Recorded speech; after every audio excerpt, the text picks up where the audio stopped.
Shi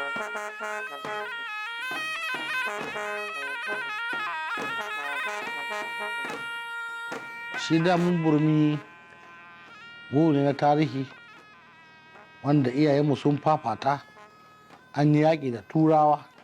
Da kama wannan wajen har da irin inda ake rina kaya. Za ku ga kwafoton dawakai ba a wannan burmi. Akwai shi za nuna muku kabarin Attahiru yana nan gindin Adwa. Za ku je a nuna muku. Shi kabarin Mongobash kuma yana nan ta yamma da kabarin shi Attahiru. A nan kabarin shi wannan bature Mongobash, don turawa suna zuwa daga ƙasashe da yawa. Za su zo masarautar nan su haɗa su da shamaki ko jarmai sai ya kai su can. Akwai larabawa sukan zuwa da yawa, haɗa su da jarmai sai a kai su wannan burmi sai su je su gani.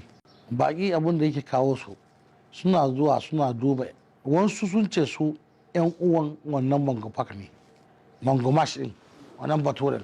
Don akwai ba zan tuna ba, alajigan mai gidanmu akwai wasu wanda turawa suka zo suka ce su 'yan uwan wannan Mongomash ɗin.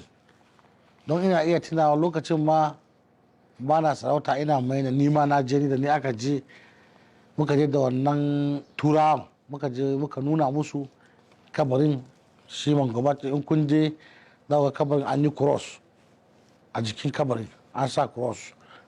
Shi kuma kabarin Attahiru dan wancan suke zuwa daga Isra ne ko Zali ne ta ce suka turo, wasu larabawa ne sukan zuwa, kuma daga nan Sokoto sukan tashi su zo mana ziyara nan ma mu kai su ga kabarin su masa addu'o'i, nuna musu kabarin shi Attahiru su masa addu'o'i sai su tafi.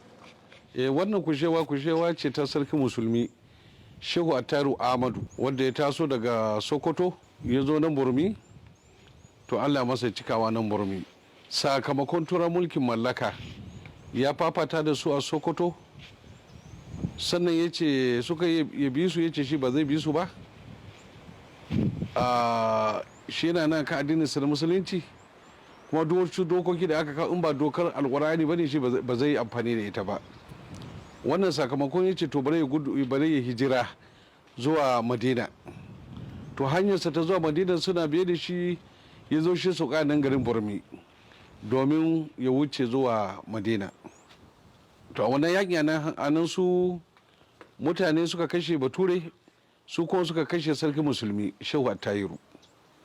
A tarihi shi Sarkin Musulmi jama'ansa ne suke yaƙi. An fara yaƙin shi kuma yana cikin masallaci. To daga cikin masallacin ne suka harbo bindiga ta harbe shi a cikin masallaci, a ne shahada. An kashe al'umman mutane da yawa, an kashe bayin Allah da yawa a wurin nan. Don yanzu haka ina tunawa shekara 2 da suka wuce zuwa 3 mun zo nan cikin damuna, na taho da wasu masu neman tarihi. Da muka zo nan, abin da muka samu a wannan wurin kashushuwa mutane muka rinka samu wallahi. Wasu a wurin ma muka tattauna rami muka ta binne su. To wannan yakin da aka yi aka kakashe al'umma shine dalilin da ya sa garin ya watse, gawawwakin mutane da wari da wayewa da sauransu. To wannan shine dalilin da ya sa garin ya watse, kuma daga nan ba a sake zama a wurin ba.